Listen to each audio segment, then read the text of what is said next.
You're listening to the Life in General podcast with Tom and Jaye.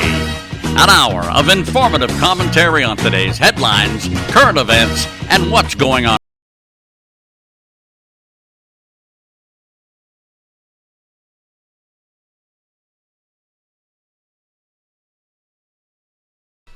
Hey everybody, welcome to the Life in General podcast here with Tom and Jaye, coming at you from Hendersonville, Tennessee and sunny Playas, Ecuador.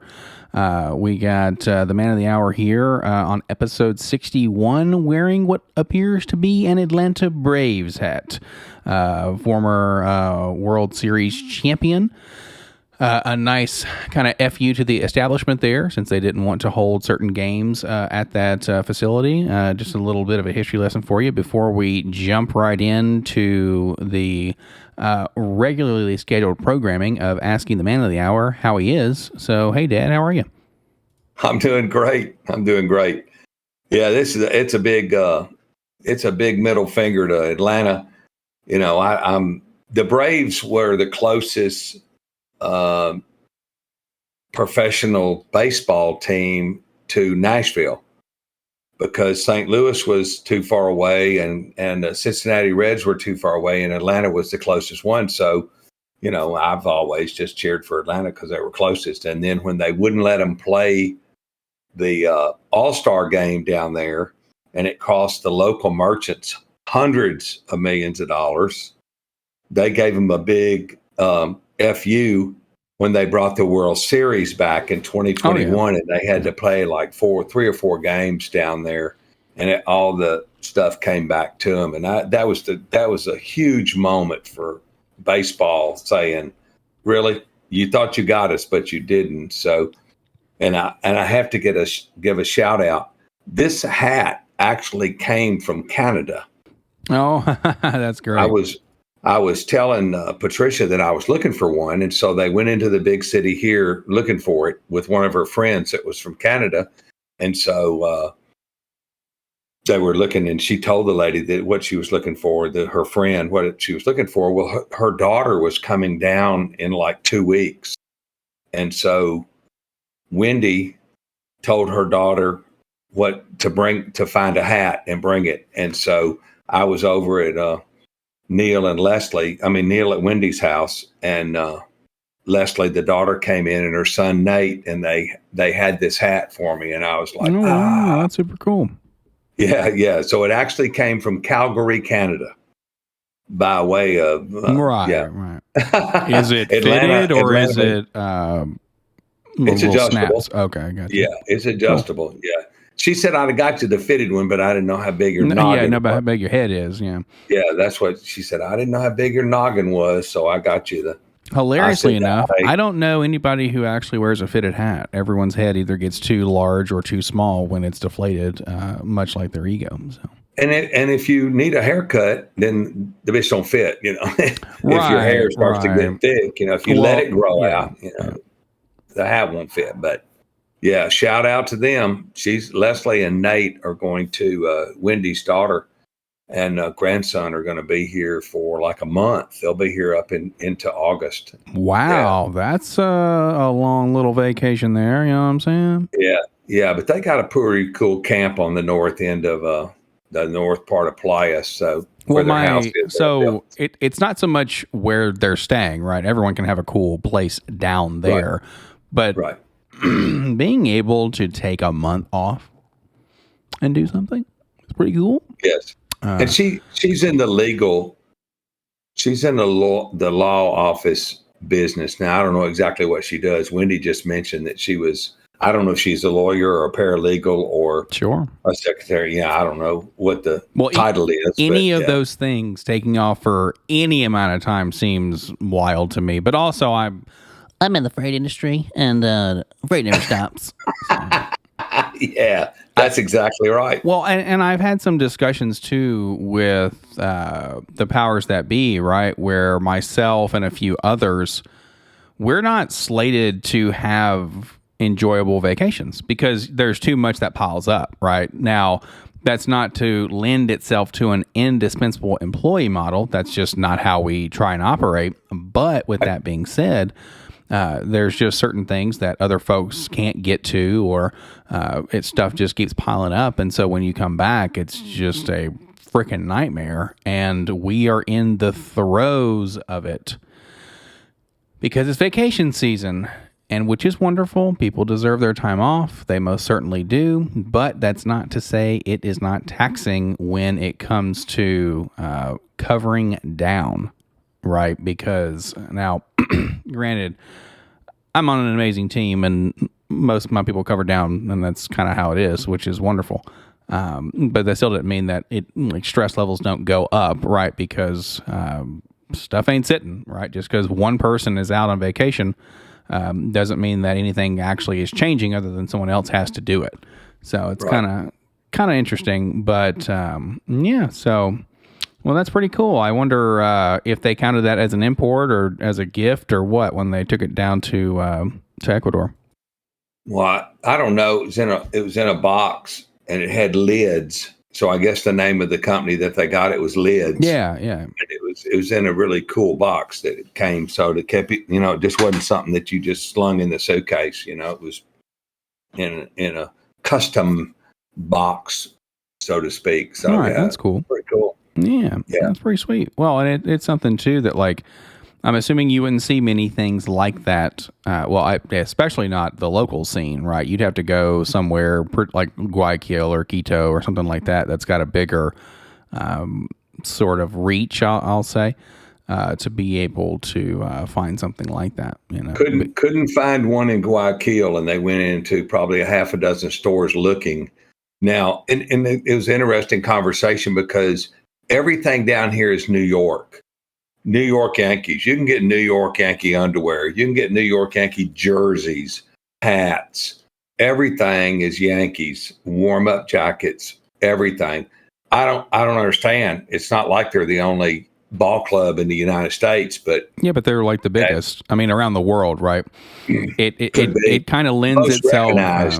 Yeah, I mean, exactly. Well, when you say Major League Baseball, who do you think? Not you, because you're going to think Atlanta Braves, but you think New York Yankees or New York Mets, not Atlanta Braves, not recently, right? The LA Dodgers, right, or Houston Astros, some other World Series winners and whatnot. But yeah, it's not like somebody's going to say, oh, the St. Louis Cardinals, or like, no, Atlanta Braves, like Yankee apparel everywhere down here, everywhere. I mean, it was just. There's black stuff with white logos. There's white stuff, black stuff. Yeah. It's really pretty crazy. Yeah. Well, and I would assume that would be like a lot of different places, right, where they take one thing and they say, here's the American stuff, right? Like, here's what's popular over there. And I mean, you see stuff going on eBay and Etsy and all these other like random clothing stores. Then they mark up the price by a bajillion dollars, whether it be jackets or jerseys or hats or whatever. And you'll have, it's amazing, right? You'll have people like on Instagram, as an example, you will have them wholesale things or nickel and dime people. And the example here is the person lives in Australia. They ship that shit to Australia, right? And then they doll it up, put it on their website, model it, because these people obviously look very good. It's not like you're getting on Instagram to buy something. That's fucking stupid. So then they're like, oh, well, check this stuff out. And it's all sorts of shit, like sports apparel. And then they sell it at a ridiculous markup. And what's amazing is everything is like three sizes too large. Because that's what some would call fashion. But, if it's 2 or 3 sizes too large for me, then that people think the circus is in town, right? Because it's a fucking tent, Yeah, right. But, you can't find any big sizes down here. Everything is small. And it's interesting. We went looking for a pair of tennis shoes, and it's not a 9 or 9.5 or a 10. It's a 42 or a 43 or a 44. They go by that number. Is that millimeters or centimeters? I don't know. I just know that I looked on the bottom of my Crocs and it said 42. So I said, so well, maybe I look that up for the podcast. That'd be a wonderful little differentiation there. Well, when I see you, I'm going to throw the Croc at you. But I just thought, this guy had a display on the floor of his shop in a little marketplace, like a little flea market. And he had the sizes where you could walk up and take your shoe off and or you could leave your shoe on, put your foot on this thing, and it would tell you if it's a 42, 43, 44. And you can get a Nike pair of Nikes, of course, they're knockoffs, for $25. But they got the swish, and they multicolored and everything. Everybody thinks they look great, and now they're too freaking small. So, and I tried them on. I carried my shoehorn, which that's amazing. What's a shoehorn? Are you asking me? No, I'm just saying that I went into Academy Sports in Madison, and I asked the lady, did she have a shoehorn? And she said, a what? I said, a shoehorn that helps you get the shoe on. And she had no idea what I was talking about. So I found a lady that was a little bit older, and I said, do you have a shoehorn? And she goes, sure, I'll be right back. And so she went in the back and came out with a plastic logoed Academy Sports shoehorn. And the little girl goes, what's that? And the lady goes, it helps people slide their foot into the shoe. And she's like, oh, and I'm like, how are you in the shoe department without a horn? You know what I mean? So, and I still had that shoehorn. That's the one I took with me to try these tennis shoes on. But it was funny because, in the States, you have to wear a sock to try, or women wear a hose to try a shoe on. Well, here I was in Crocs with no socks. And when I sat down and took my Croc off, the guy came out with a baggie, and he put the baggie over my foot. And then I tried the shoe on with the baggie on my foot, which made it kind of, it was a little strange, a little irregular, but there you go. So, well, I mean, the bag doesn't seem like it's too wild, but I mean, because they obviously don't want, your stinky ass feet and, easy now. I mean, so yeah, this fucking shoe size thing, I have no idea what that is. Like, it looks like they're European sizes, but if it's like a 9, right, and it's a 40, right? Right. Well, they, hilariously enough, it doesn't make any sense. Like the math, it's not centimeters, that's for dang sure. So I have no idea where they're getting their numbers from. And, it's everything here runs small too. So let us know down in the comments below what where in the world they're getting their conversion rates for their shoe sizes. Well, I'm sure everything runs small because, I mean, aren't they just a naturally smaller people or demographic? I'll say. Yes. I don't know. Yes, they are. They are. So to find some big boy sizes, big boy shirts, or big boy warm up pants or something, because it was 65 degrees here the other day, and that was kind of chilly on the bike rolling into town, at our whopping 40, miles an hour. So, I mean, you were moving and grooving, weren't you? So this right here, Ecuador average height and weight. I mean, the average height is 5'6" for a person in Ecuador. I think in good old America, it's 5'9", right? So, right, not only inches, but that might even be a circumference thing too. You know what I mean? So, yeah, if they're so big around, if they fell down, they'd rock themselves to sleep trying to get up. Going back and forth. Okay, right. So Ecuador average weight though is we're looking at, where are we at here? So Ecuador, it's 74.2 kilos. Which, if we do some math there, that's what... A lot of cocaine, man. You know what I'm saying? Maybe, dude. Like, that would be so their average weight's 160 pounds. Okay. So, I mean, they don't have people walking around with tubas behind them. We're like... I hadn't been able to find very many people for the Chubbindales. I was going to start a group of a male dancing group, and I was going to call them the Chubbindales. And they would be, fat guys that danced and had, just to have a good time. And there's not a lot of them down here. So I've struggled to get a chorus line of fat guys, So, oh, me. When they sit down, their Speedo disappears. So, and I would say, too, one of the things you'd have to look at for a third world country is going to be people not necessarily being overweight very much, but right. kind of goes with it a little bit, you know what I'm saying? So But That's right. That's so exactly speaking of Ecuador and baseball and sports and whatnot, this past weekend, shout out to my cousin Evan. Evan Carr, super awesome.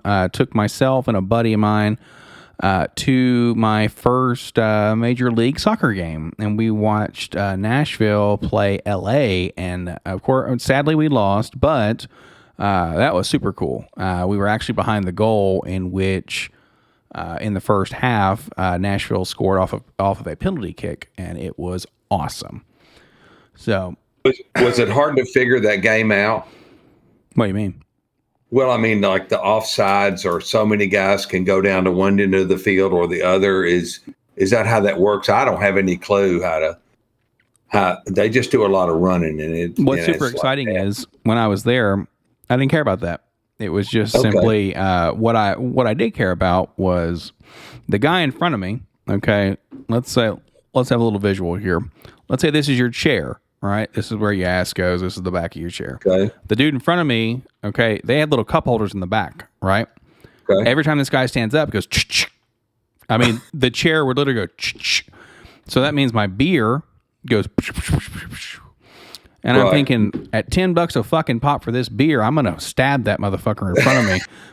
So he just sits there. You're losing a half a glass every time. He gets up to man, cheer. Half a glass, quarter of a glass. Well, here's the deal. I don't know how the game works other than like score a goal and then people get really uppity with red and yellow cards and they play it up and everyone's always like, you fucking suck. Like that didn't happen. And anywho, and what's amazing is like, there's no replays. There was like maybe 5 replays that entire time. In 90 minutes of gameplay, there's like 5 replays and it's just silly as hell. It's like when somebody gets a red card or when they score, they make sure it's all valid. But beyond that, they don't give a shit. And it was amazing because this guy gets up and he's just uppity about everything. And I'm thinking to myself, I want that guy's fervor. Give me that guy's enthusiasm because I'll be at the game. Super fun. A great experience. Really fun hanging out with my buddy and Evan over there. That was awesome. Super fun. Is it a cool stadium? I mean, I thought it was cool. Now, of course, I don't know any other stadiums for soccer that would be by comparison. One thing to note is like on the inside when halftime occurs, because everyone's like, we got to go to the bathroom, got to go refill their beers, and got to go get more hot dogs and blah blah blah. There is no place to walk. Like it's a little bit small, I think, just in the interior, right? I mean, the seats and stuff were great. Like, that all worked out really well, unless somebody's standing up in front of you. That is one of my,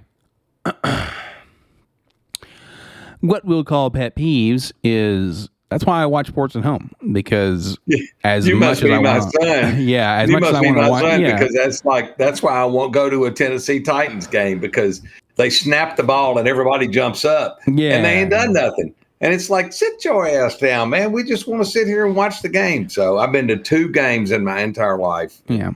The Titans, yeah. Well, yeah. I've still got to make my way around to all of the box seats. So that'll be my next next check mark is because I've been to the box at the Titan Stadium, the Sound Stadium, the Predators Arena. So now I just got to get Geodis Park under the belt, and then I'll be good for that. And honestly, that it's a random little list that I'm checking off, but it's one that's been fun, and it's just like, cool. I've been to the boxes. Check that shit out. Well, I'm an idiot. So speaking of hot dog, today's National Hot Dog Day. Hot dog, hot dog, hot dog. Yeah, it's National Hot Dog Day. So, just so everybody knows. Are you an all beef Frank kind of guy, or do you mind the mystery meat? I don't care either way, man. I just know that somebody mentioned it today. We were talking about food, and they go, "Hey, did you know today was National Hot Dog Day?" And I said, "I did not." Would you go eat a friggin' hot dog somewhere? I did not. Boring. Next topic. I'm just kidding. Yep. I was gonna say that's a freaking cliffhanger, leaving us dead in the water there. Yeah, but I did. So we had like rock and roll pizza or some silly shit like that in the stadium, which was fine. I mean, it's definitely stadium pizza. It was pretty decent, but there was a place you probably never been to. It's called Daddy Dogs that my buddy was upset that he did not know before I bought him pizza. So that's how we interact. I mean, he's got COVID now, so fuck him. Okay. But yeah, that's his punishment for being ungrateful. No, just kidding. I love this guy. We were talking about Daddy Dogs, and they had a promotion, kind of doing a little bit of a callback to the Roe v. Wade thing that said, look, if you bring your, I don't know how the fuck you bring a receipt for a vasectomy, but if you bring one, they're gonna give you a free fucking wiener because yours don't work well anymore. So, and then it was great. Yeah, it was great. And Evan said, "Well, can you get it reversed and then go back and then get another one and get more free hot dogs?" And it was wonderful. So that was a very fun bit of conversation during the lull in soccer. So that was too funny. Yeah, man, it was great. Yeah. Speaking of Roe v. Wade, which is ridiculous, did you know 17? They were protesting on the steps of the Supreme Court today. Okay, about the Roe v. Wade decision. Yeah. Okay. And 17 members of Congress, elected officials, were arrested outside the Supreme Court for. It's not illegal to protest, but it's illegal if you block the streets. So they thought they were going to be snazzy and have a group and jam up this intersection right by the Supreme Court where nobody could travel through it. Oh, okay, yeah. Capitol Police give you 3 warnings. They give you 3 warnings. Did they do that on January 6th? I don't know. That's a farce and a setup too. They give you 3 warnings and then they arrest you. 17 members of Congress were arrested today. Members of Congress were arrested? That's pretty wild. Yes. Wow. Yes. 17 members of the House of Representatives were arrested today for protesting outside the Supreme Court and blocking the intersection. And they, that's going to get that's going to get them voted in or elected for the rest of their days, as long as they live in a place that's. They arrested 30. They arrested 35 people, and 17 of them were members of Congress. Okay, and then Sandy Cortez is trying to put on this. Oh, what an idiot, moron, clown Ocasio-Cortez is. She goes, they don't even put handcuffs on her. Don't put handcuffs on her. But she goes with her hands behind her back like she's handcuffed. What a joke. It's for the fucking cameras, bro. Like, okay. Hello, okay. Well, then she did a fucking Houdini act because somebody waved at her and she pulls her hands out and gives them the fist and waves and then puts her hand back behind her back. Perfect. Yeah. I think they should all be fired tomorrow and a special election held in every state that they represented. All be fired. You have an arrest record now. You were arrested. I know you're going to go, well, it's a misdemeanor like jaywalking. Fuck you. You were arrested. You need to go. You went to jail. You need to be fired. You need to be fired from being an elected official. You mean like you're fired up? Good Lord there, buddy. You need to not have your salary the rest of your life or your benefits. That's just ignorant. That's ignorant for the position you hold. Well, I mean, that's very fair, but actually that would be a pretty interesting segment to do next time. So, get your pencils and pads ready, people. I got my pencil right here, my pen. Right.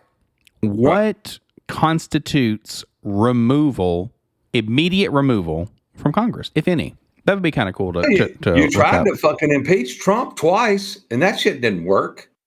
And you're trying this January 6th. I'm talking about Congress people in general. I understand, but I'm saying you're trying this January 6th hoax, clown show circus to keep him from running again. Give me a break, man. But didn't you say you don't want him to go again? I know, I don't want him to run again, but you're doing this.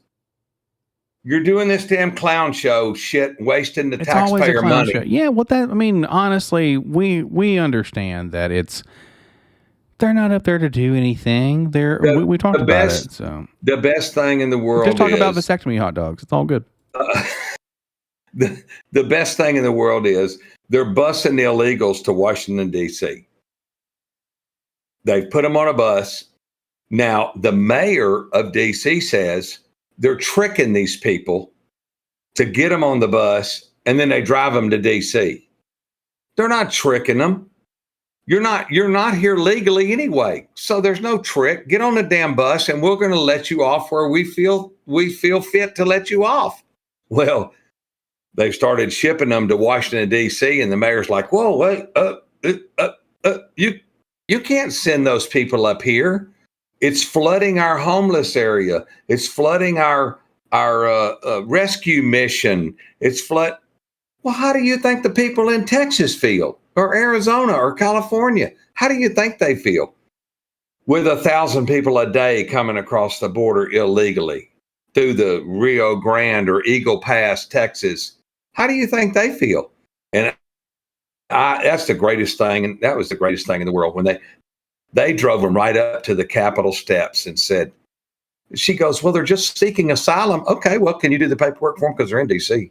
Can you go ahead and handle that for them? Because they came right to D.C. And, Ron DeSantis says, if I get any illegals here in Florida, I'm shipping them on bus, my dime, to Delaware. I'm shipping them back to Joe's state. They're not going to stay here. They're finally getting tired of it, and they're making moves, and they've shipped some people from Arizona to D.C. also. That's so cool, man, because she was just crying and bitching and pissing and moaning. How do you think the people in Arizona or Texas feel? They've been going through this shit for 2 years. You get it, and one day later, you're bitching or crying about it. Well, yeah, it's all for the cameras there, bud. Yeah, okay. Well, and I meant to tell you that on our last show, I forgot to do my rant about. Oh, Lord. Here we go. Buckle up, buckaroos. I had to ask why the umpire was coming over and checking the pitcher's hands. Did we talk about that? After each inning, either the first base umpire or the home plate umpire catches the pitcher as he's coming off the mound and checks his hands to make sure that he doesn't have any foreign substance on his hand.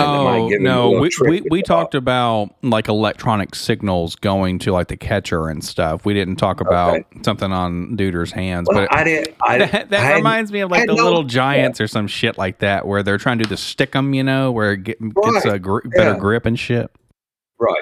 Right. Then they do that shit in football too. But I had to ask, I said, why are they coming over?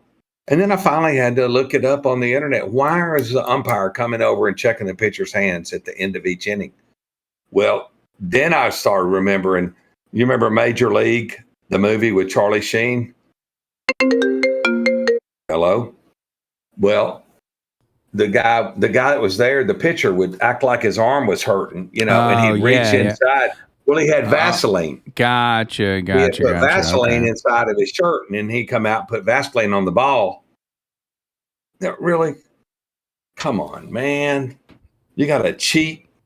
But I didn't know why they were checking their hands. It's like they come over and they make them hold their hands out, and the umpire's looking at them. Okay. That sparks a pretty interesting thought there. Okay. You said, do you have to cheat? Okay. Yeah, that's what I said. Do you have to cheat to win? Yes, I know. Hence what's going to spark this conversation. Have you ever had something that meant so much to you that you didn't want to lose it? You. And your sisters. Okay, but that's not having a thing. Yeah, you're a thing. Wow. The Life in General Thanks, podcast Dad. is in no way think that half of this show is a thing. Unless you want to fold me like dirty laundry, fucking get the fuck out of here. Oh my God. Oh shit! But Yeah, get to come back from that one, baby, come back. But to that end, think about it. Let's say, yeah, there were championships and playoff games that I didn't want to lose. Okay. Absolutely. So the question there is, and the Life General podcast is in no way condone cheating to get ahead or win any sort of event thing, blah, blah, blah. You do that so well. But the Life and the Life General podcast. Well, that was like a leadership segment today that was talking about interpersonal communication. And I told them, unless you can say obligatory pleasant response very quickly, then stop fucking just saying, "What's up?" or "Hey, how's it going?" or whatever. Whatever the non-actual communication thing is. Anywho. Right. Obligatory pleasant response. Yeah, just say that when you pass somebody in the hallway, they'll freak the fuck out. Right. Excuse me. That being said, there might have been things that you wanted to not lose, but did you want it bad enough? And what do I mean by that? Well, we're not condoning cheating, but the thought process is one that, and of course, I'm thinking about John Candy in Cool Runnings, right? Where he cheats in the Olympics when he's in the Olympics. He puts, weights in the sleigh and shit like that. In the bobsled. And he gives, I think it's Doris, the spiel. He's like, "Why'd you cheat?" Or he's like, "I gotta know." And then, John Candy, a god amongst mortals, was like, you want to know why I cheated? And he said, "Well, I had to win." But then he gives him the spiel and he's like, he had to have the gold medal essentially. And he said, if you can't be anything without it, you'll never be anything with it. Right. But the thought process is there. So when we talk about, do you have to cheat sort of a thing, you don't want people to do that, right? Like that's obviously wrong and we shouldn't want that sort of behavior. But I would show them a bit of grace, if only for the fact that they are human, right? Especially folks in a major league game. I mean, that's their livelihood. Their literal job is to catch and throw a ball. Like, if they don't do well at that, they might be able to go be an accountant or, go and be a tax person or go, I don't know why I'm stuck on money people, but it's definitely a unique sort of perspective, right? Where somebody's they got to win. Or even if, like, let's say it's not their livelihood, but they just have to win. You and I don't. Some of those soccer teams, if they don't win in like Colombia or Chile or somewhere like that, they kill them if they don't. Yeah, homeboys die over there, man. Like faux show. Now, if you don't bring back the gold cup, don't come back. Now, with that being said, beyond it being a life or death thing, yeah, it's a little extreme. Well, I mean, they also riot and flip cars over and burn down houses. But that being said, you got to you got to just give them a little bit of grace. Not much, right? Because we don't want to, like I said, condone that behavior. But you and I, we don't compete very much or very well. That's just never been a thing. Right. Well, you're right. They make fun of me down here with the card games when we play poker or we play canasta or whatever we play, because I don't care if I win or not. It's about spending time with the people that I'm communicating with, or just it's being appreciative of being invited and being a part of something and wanting just to enjoy that sort of a thing. It has nothing to do with win or losing. Like my Myers-Briggs test to see if employers are going to want me later. It very much says I function very well, but the second I get into a competitive sort of scenario, not by my choice, obviously, I shut down instantly because I don't care. Like that does Right. not blow my skirt up at all. And I'm a fantastic loser. I am not a fantastic winner because one of my favorite things in the world, and this is a vice. I'll share with you all a little bit of insight to moi. One of my vices, or something that I'm not proud of, but will shove in your face instantaneously if you doubt me, or if you. A perfect example was people playing Magic the Gathering with me, right? And they wouldn't know how something works. And I had researched it very well, showing how, I'm showing my nerd off a little bit. And they wouldn't know how something works. And I would have researched it very heavily before I make any sort of call or play or whatever. And then they would do this. I would say, that's not how it works. And they say, yes, it is. And I would say, please read the card aloud. There is nothing more satisfying in this world than somebody picking up the card, reading it aloud, stopping mid-sentence, because of course their eyes are going further than their mouth, right? Their brains having to compute everything. And they go, that, and they stop. Oops. That, oh my God. Better than drugs, better than sex, better than anything, man. Like it just fires off all the right neurons for me, because one thing that I despise is arrogance. That is, and especially arrogance that is unwarranted. Okay. Like it drives me crazy. So when you get this, what goes around, and then you know, this shows up, what comes around, that sort of a thing, man, just, it's delicious, and I can't eat anything for the rest of the week. It's fucking crazy. So, but yeah, no, you and I don't compete much or very well. We just don't do it. So, yeah, I did for a while in baseball, and then it could have gone pro, man. Could have gone pro. I am wondering what our existence would have been like had you had been the coach of the South Carolina Gamecocks. It would have been different, for sure. No shit, Shirley. Yeah, but you know, I just I like winning, but it's not my life, so to speak. Where, you know, so you're not like Charlie Sheen, where it's like winning, you know. Yeah, his fun little song. No, I don't have to win, and then they get mad when I'm playing cards, and it's like, well, why don't you do the? I don't have to. I don't care. You know, I lost $150 in chips, not actual money, but I lost $150 in chips playing poker the other day, and it's like, who cares, man? I mean, it was fun hanging with y'all. You know, but I didn't care if I won or lost. You know, sometimes I'd bluff them, and you know, we're playing. What do you call that? Texas Hold'em. Yeah, Texas Hold'em. It's it's fun to mess with other people and stuff and raise it. You know, and people are so telltale, and they're so obvious. You know, if a guy's sitting next to you and he doesn't bet, and all of a sudden he wants to go all in. Well, what do you think?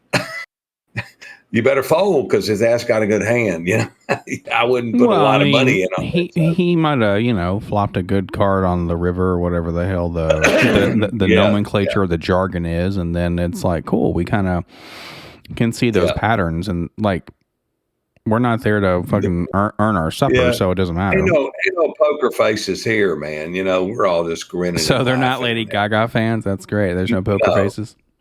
No, not at all. Not these people. Well, I will say this. A great friggin' time is when we go and break all the rules at the casino and then do exactly what we're told not to and come out ahead on it. So that's pretty exciting. Yes, it is. Well, and you did a very good job at Kentucky Downs too. I did, but that's only after. Yeah, the mint up there. That was fun, but those machines are weird as hell, man. They're like, they're there to like, you sit down and then come here. You sit down and then they poke you with a spear there, so you start bleeding, and you bleed pretty heavily for a minute. They put a seat belt on you, so you can't get up and walk away. Keep feeding.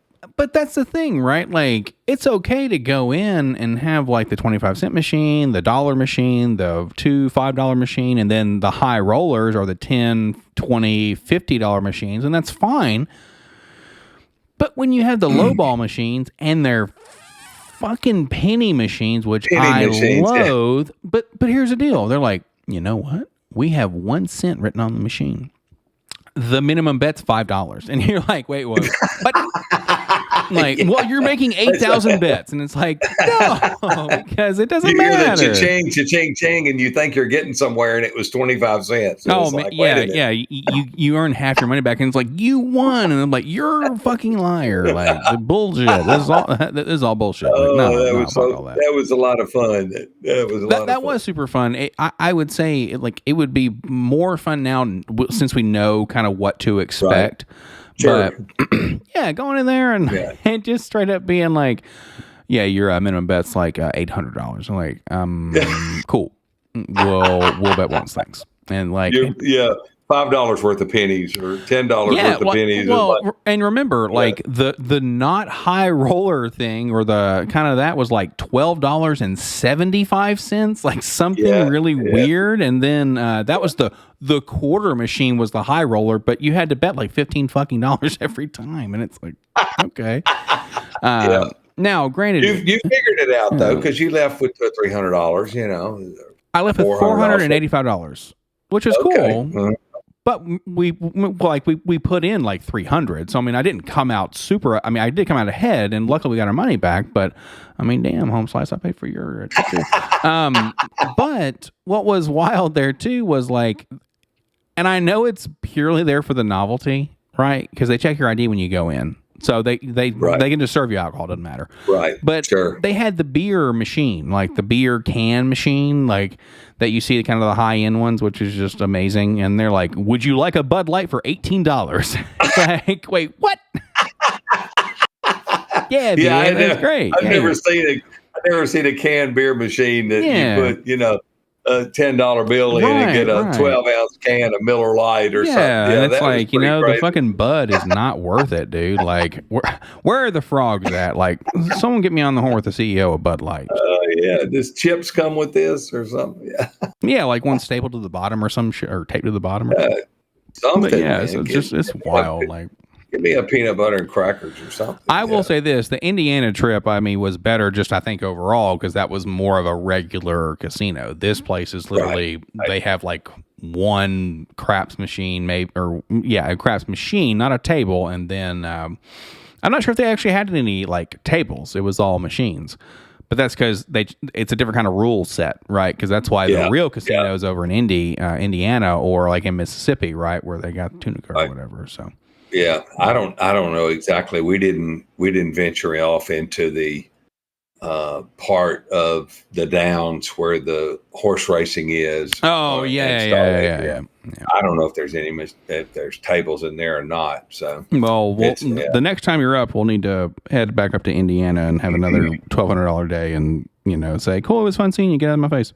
I'm all about that. Yeah, that's right. So have you seen the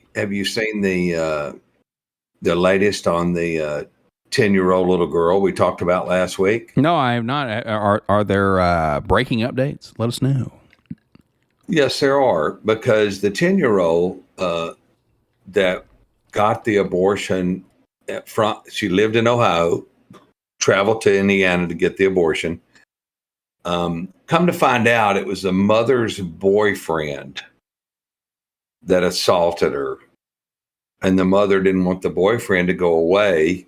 So that's why she didn't tell anybody about it. Remember when we were corrected and said they reported this on June 22nd? And then it was like July the 12th or the 15th or before it came to like light last week. almost. Yeah. It was insane, but okay. That always a rough thing to hear, right? A child being involved and whatnot. Absolutely. That is Sure. definitely blood boiling, especially when a parental unit would Yes. rather have their own happiness and blah blah blah over their child. Right. So So the come to find out put them both in the blender. Come to find out with further investigation, they could have gotten, because of the heartbeat law in Ohio, they could have administered the abortion there because of the mother's health, the little girl.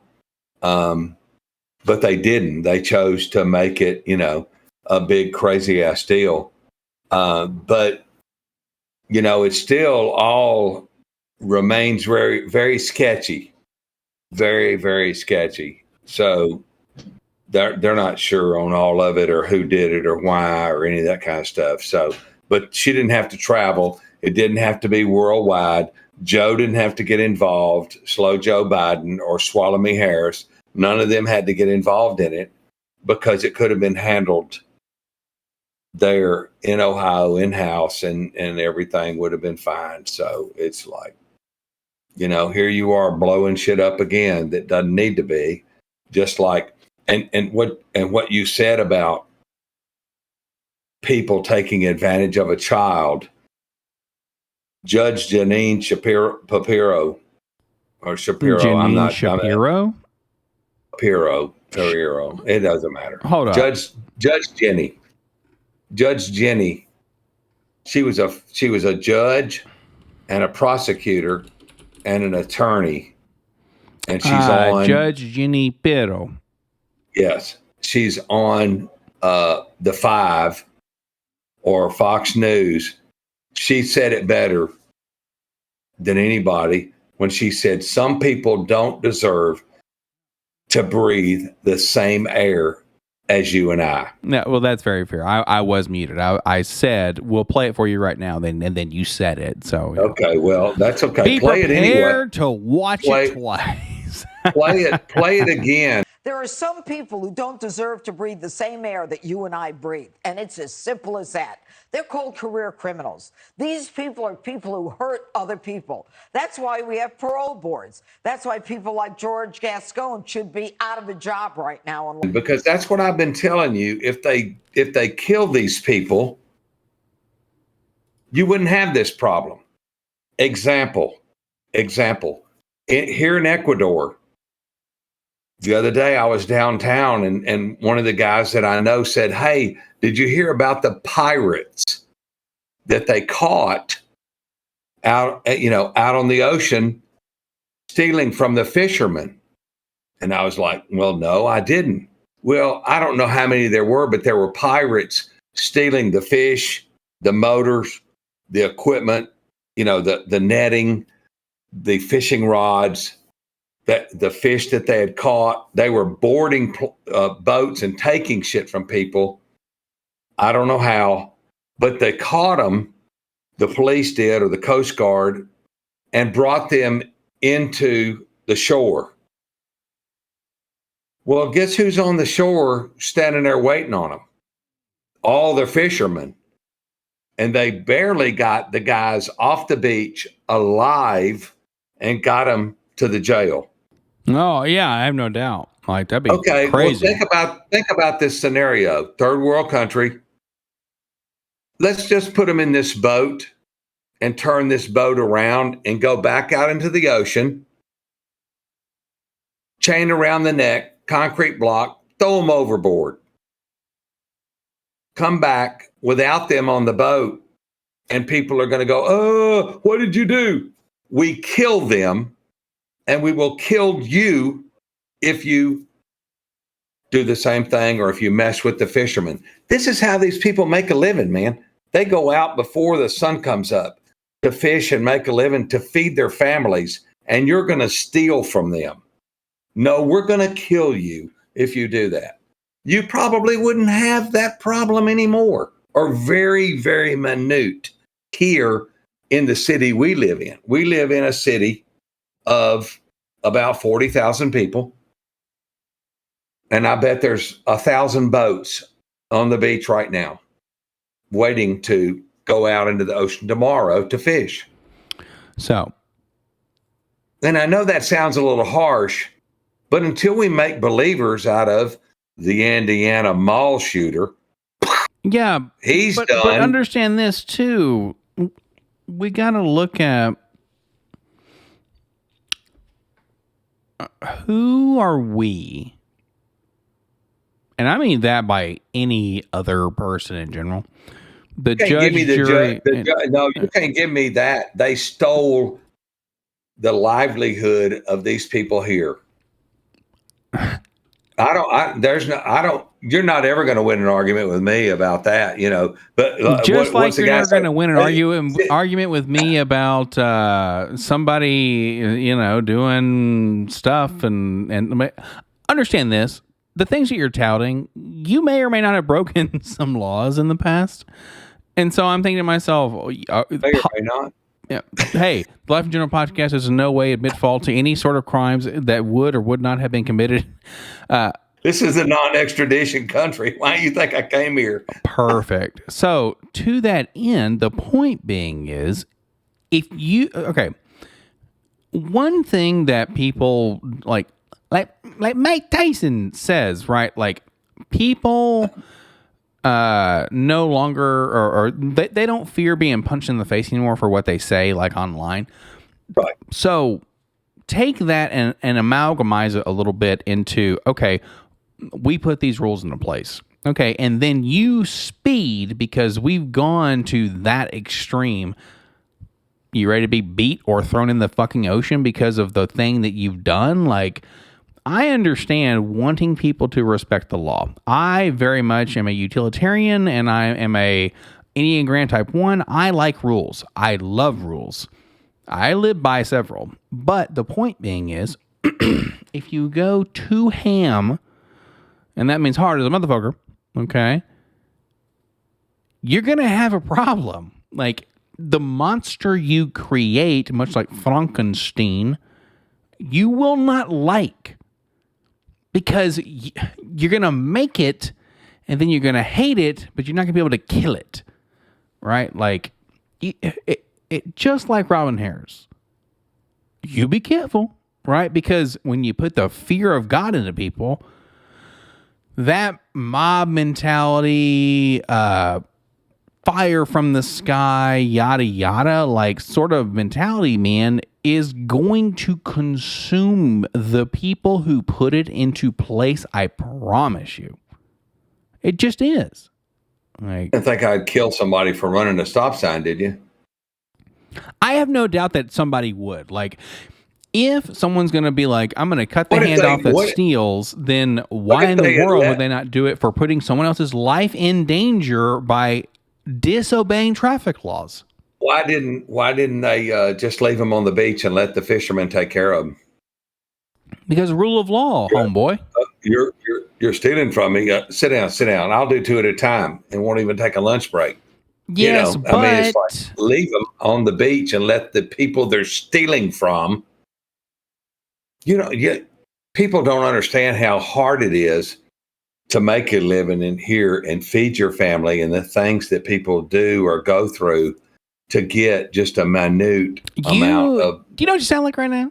Do you know what you sound like? And it is delicious. Do you know who exactly you sound like? I don't know. You sound like somebody who represents the color of my shirt there, bud. You do, because blue, right? When you say they don't know the hardships of those who have it worse, that's exactly the Democratic Party, my dude. Why don't you run for office? I ain't running for shit. Why not? Because I'm lazy and I'm scared they'll find my demons. Who could be your campaign finance manager? That would be hilarious. That's what I need to be a finance manager. And then we make a super PAC, and then we're like, see you, we're heading to Ecuador because we can live off of like 400 grand for the rest of our lives, right? Like, I don't mind eating $2 a day plate lunches and just sitting on the beach and chilling with Dad and doing a shitty ass podcast, man. It's great.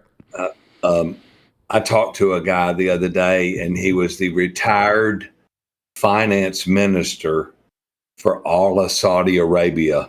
No shit. That's on Cambly. He did that for 42 years. Wow. Holy fuck.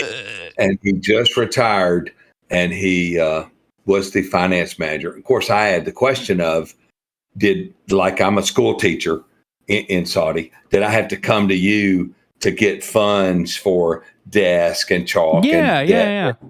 The whole deal. Oh, yes. Everybody come to me for everything. Really? Wow.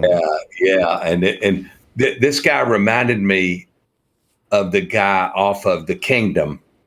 Do you remember the old dude off The Kingdom that had the round thing on his The Kingdom? Yeah, with Jamie Foxx when they went into and they were killing the people at the Kingdom or something. They went into the army base and killed those people. I do not. I gotta watch that again. It's a crazy, but he reminded me of the old man in The Kingdom that wanted to kill death to America. We should have a segment. Like, we got the Reddit hour, we are waiting on Tom's drive around Ecuador. God. And we are, we should have a Cambly hour of who were your most unique people you talked to the previous week. That'd be kind of cool. Yeah, it was interesting because I had a guy call me from Japan, and he was worried about his girlfriend, and I'm like, okay, what's your problem? And did you tell him Dono Marigato, Mr. Roboto?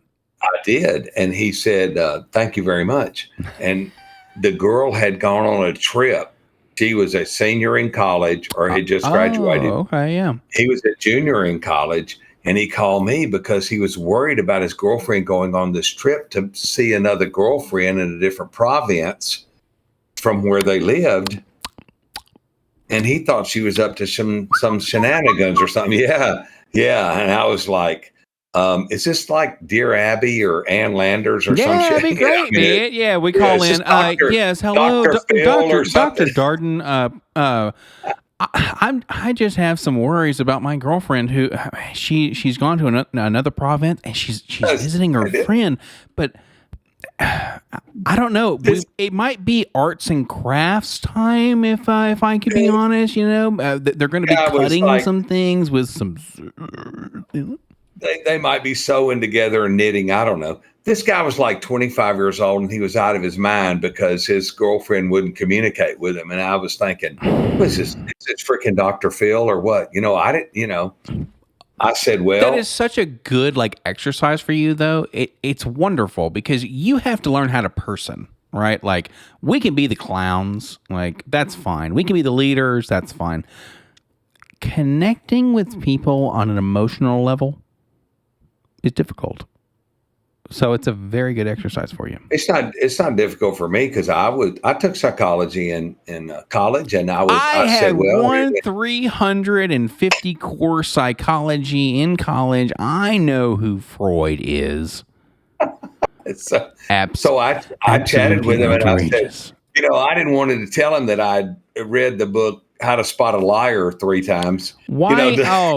What an asshole. You should have told him. I didn't tell him that. I said, when she comes back from her trip, what you need to do is you need to say, well, how was your trip, baby? And don't say anything else, and see if she comes back with a fine or if she comes back with details, because communication is the key to success in everything, relationships and business and everything. Communication's the key to success. And if she gives you a one-word answer, you can move on to another girl because you're only 25. It's a 25-year-old in Japan. I know. That ain't happening. They're locked in, No, there's a shit ton of girls in Japan now.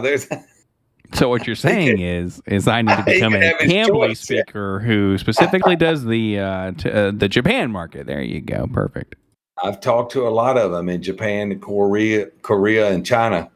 You Yes, need I to have. 100. This needs to become an extra segment. We're going to extend the Write that podcast. down. Yeah, we'll write that down in the comments. We need to extend this to, it'll just grow a little bit, and then you bring stories back from Cambly, right, where you discuss, of course, nothing personal. Like nothing that we could identify anybody, obviously, because we're international now. With the one person in China. Yeah, we're in a. Yeah. Well, I talked to a Ecuador, CP. China, U.S., Canada, we're there, We're worldwide, baby. I talked to a Worldwide. CPA from India, and that was an interesting conversation too. I have Saudi no Arabia, doubt, man. That's the great. Saudi Arabia guy that I talked to, the retired minister of finance. What's today? Wednesday. I talked to Wednesday, him on We're dating the Sunday. episode, sorry. I talked to him on Sunday, but the CPA from India, I talked to today, and he said, "Have you ever been to India?" And I wanted to say, "No, but I've listened to Fluffy and Fluffy talk about India, so I know, but I didn't go there." So it's like, holy shit, man. Yeah. Okay. It's interesting with people. Nuts. I love it. Yeah, it's interesting with people calling you. My first call this morning was, I do Cambly, which is conversational English for 18 and above. And my first, there's a Cambly Kids that they pay you more money for. And then there's a Cambly for 18 and above. And my first call, I went on at 7 this morning, and 7:01, I had a girl that was probably about 5 or 6 years old call me from China. And I was like, wait a minute, let me direct you to the Cambly Kids segment, because I can't keep you entertained, because you're all over, man. And then I talked to her for about 2 or 3 minutes, and then I sent her over to Cambly Kids. Well, then the very next girl that called was Elena. She's in the 5th grade. She's 10 years old. Jeez. But I talked to her on the 4th of July about 8 o'clock in the morning. Sharpest little 10-year-old I've talked to in probably 30 years. And she was telling me, hey, I got a book from Repotting a Plant. And first thing she asked me was, how are your dogs and how were your children? Because I told her I had 2 dogs and I had 3 children. And that's the first thing she asked me. And it's like, she's 10 years old, man. That's how sharp she is. Some people, especially outside of America, are intelligent and considerate. Isn't that exciting? Oh, yeah. She's real sharp. And so I always send her a little message and say, hey, it was great to talk to you. Here's my schedule if you want to chat again. So, well, that is absolutely adorable. You are touching lives all over the globe. Thank you. Well, what I've learned is, I forgot what I was going to say. I try to send everybody a message that I talk to. That's really nice of you. Because I can forward my schedule and they can make a reservation. So I had cool. I had a lady from Brazil, and she reserved an hour from 9 to 10 on Saturday. And she was, the last time I talked to her, she was doing an interview. And so I tried to help her with interview, because I've only done like 10,000 interviews in my lifetime, being a manager and stuff like that. So I tried to give her some pointers on being the interview. So, have you, Mr. Interviewer, do you know what the ideal team player is? What's the team? Doesn't matter. What are yes, it does. No, it does not in the slightest. Yes, it does. The 3 top things you want in a person, go. You're not competitive. And a team, you have high maintenance, low maintenance, and no maintenance people. Everybody has to have them. Everybody. When I was in the restaurant business, I didn't put, and I know you've heard this before, but bear with me, on the sign, I didn't put now hiring smiling faces. I put new team, new coach, new players at the restaurant that I managed. And people would come in and they'd go, hey man, we talk about being part of a team. And I was just the coach, man. You guys are the players, and you're the frontline people, and you do all the customer interactions and things like that. I'm just coaching. I'm quarterbacking this baby. I'm calling But plays and what stuff. three Like things do you want in every person who comes in there? Honesty, loyalty, which is gone, and consistency. So, humble, hungry, and smart. Okay. Statistically, is what you did want. I not just say that? Not in the slightest. But yeah, you want those things. That's a fun thing to end on. Any other things you would like to discuss, good sir? No, I'm out of my mind right now. So I have no doubt in my mind. I most certainly have been out of my mind since we started. So I'm going to bounce off the walls when we disconnect. I'm going to bang my ping, head against. bing, bing. Like you'll be end up playing Pinball Wizard by Elton John. Yeah, that's right. Awesome. Well, it has been wonderful. Thank you all so very much for watching the Life in General podcast here with Tom and Jay. Now we're worldwide. We are worldwide, and we will catch you all in the next episode. See you.